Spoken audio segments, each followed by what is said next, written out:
नमस्कार दोस्तों। महाभारत केवल एक युद्ध की गाथा नहीं है, बल्कि जीवन का संपूर्ण दर्शन है। इसे 18 पर्वों में विभाजित किया गया है। आज हम जानेंगे इन 18 पर्वों के नाम और उनका सार। पहला पर्व है आदि पर्व। आदि पर्व में भारत वंश की कथा को, भीष्म के जीवन काल को और पांडवों के जन्म को वर्णित किया गया है। दूसरा है सभा पर्व। सभा पर्व में युधिष्ठिर का राजसूय यज्ञ, द्यूत क्रीड़ा और पांडवों के वनवास के विषय में विस्तार पूर्वक बताया गया है। तीसरा है वन पर्व। वन पर्व में पांडवों के 12 वर्षों के वनवास तथा ऋषियों से उन्होंने जो शिक्षा प्राप्त किया है, उन शिक्षाओं का वर्णन है। चौथा है विराट पर्व। विराट पर्व में पांडव विराट नगर में अज्ञातवास करते हैं और भीम कीचक का वध करते हैं। पांचवा पर्व है उद्योग पर्व।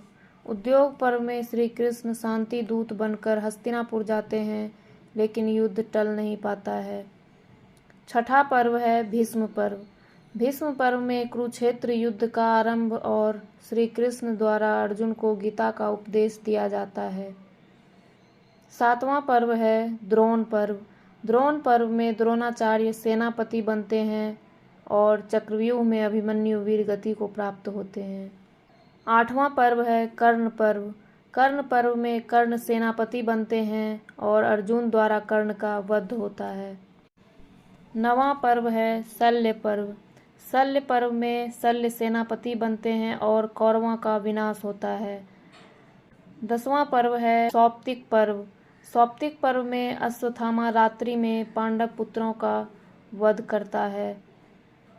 11वां पर्व है स्त्री पर्व। स्त्री पर्व में युद्ध के बाद स्त्रियों का विलाप और दुख का मार्मिक वर्णन मिलता है। 12वां पर्व है शांति पर्व। शांति पर्व में भीष्म पितामह युधिष्ठिर को धर्म और राजनीति की शिक्षा देते हैं। अब है 13वां पर्व। 13वां पर्व है अनुशासन पर्व। अनुशासन पर्व में दान, धर्म और आदर्श जीवन जीने के उपदेश दिए गए हैं। अब है 14वां पर्व। 14वां पर्व में अश्वमेधिक पर्व है। अश्वमेधिक पर्व में युधिष्ठिर का अश्वमेध यज्ञ और अर्जुन की यात्राएं वर्णित की गई है।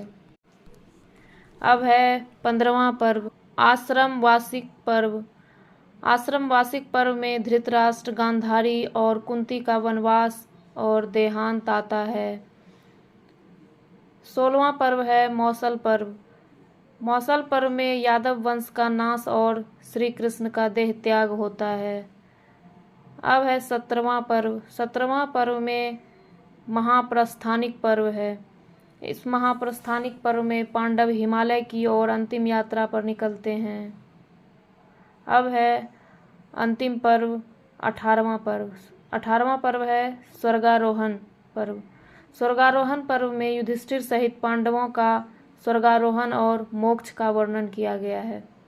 इस प्रकार महाभारत के 18 पर्व हमें केवल युद्ध की कथा नहीं सुनाते, बल्कि जीवन, धर्म, नीति और मोक्ष का मार्ग भी दिखाते हैं।